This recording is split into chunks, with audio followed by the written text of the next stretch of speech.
আসসালামু আলাইকুম। Hello everyone. আজকে আমার অনেক শখের একটা জিনিসের কাজ চলতেছে। আমি খুব শখ করে একটা পার্লার নিয়েছি, মানে দোকান নিয়েছি, দোকানে পার্লারের জন্য। আর এটা আমি কাজ করাচ্ছি, তো আমার সিলিংয়ের কাজ হয়ে গেছে। এখন আমি এসেছিলাম আপনার ওপরের সাইনবোর্ডের জন্য। তো আমার ওইটাও কমপ্লিট হয়ে গেছে। চিন্তা করলাম আপনাদের সাথে এই ভিডিওটা শেয়ার করি, যেহেতু অনেক কষ্ট করে আমি তিলে তিলে করে এই একটা কাজ করাচ্ছি। আর খুব শখ করে যে কীভাবে কী করব বুঝতেছিলাম না। তাও একটা একটা করে আল্লাহ পাক সব কিছু আমার ঠিকঠাক করেছে। আর এই যে দেখেন, এখন থাইয়ের কাজ চলতেছে, কারেন্টের কাজ চলতেছে। আমি বসেছিলাম, আমার হাজব্যান্ড ভিডিওগুলো করছে, আর এই যে বুয়া খালা দিয়ে আমি পুরোটা আমার পালাটা পরিষ্কার করাচ্ছিলাম।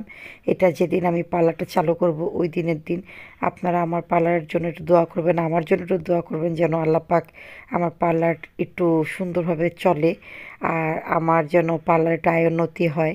কারণ এটা আমার সম্পূর্ণ সব কিচ্ছু দিয়ে পার্লারটা করা। খুব কষ্টের পর আল্লাহ আমাকে এটার ফল দিয়েছে। আর আমি খুব কষ্ট করেই এটা করেছি, যেহেতু একটা মানুষের শখ। আর এটার মধ্যে আমার হাজব্যান্ড আমাকে অনেক সাপোর্ট করেছে।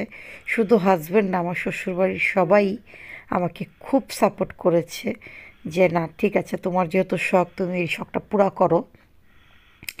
আর আমি খুব কষ্ট করে এটা করেছি, যেহেতু আমার কোনো ছিল না যে কিভাবে কি করব। আগে জানা ছিল না যে কিভাবে কি করব এটা। তো দেখেন, এই যে পার্লারের সম্পূর্ণ কাজ শেষ। বাইরের থেকে আমার হাজব্যান্ড ভিডিও করেছিল, এটা যেদিন আমি পার্লারটা ওপেনিং করেছি ওই দিনের ভিডিও। আমার শ্বশুর এসেছে, আমার বড় ননাস, ছোট ননাস, আমার শাশুড়ি, আর আমার পার্লারের জন্য দুজন স্টাফ, আরও দুজন আসতেছিল।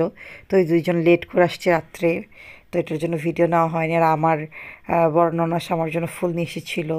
তো আমি ছোটোখাটোর মধ্যে যতটুকু আল্লাহ আমার তৌফিক দান করেছে ততটুকুর মধ্যে আমি করার চেষ্টা করেছি। আর আমার মেয়েও ছিল এখানে, সবাই ছিল।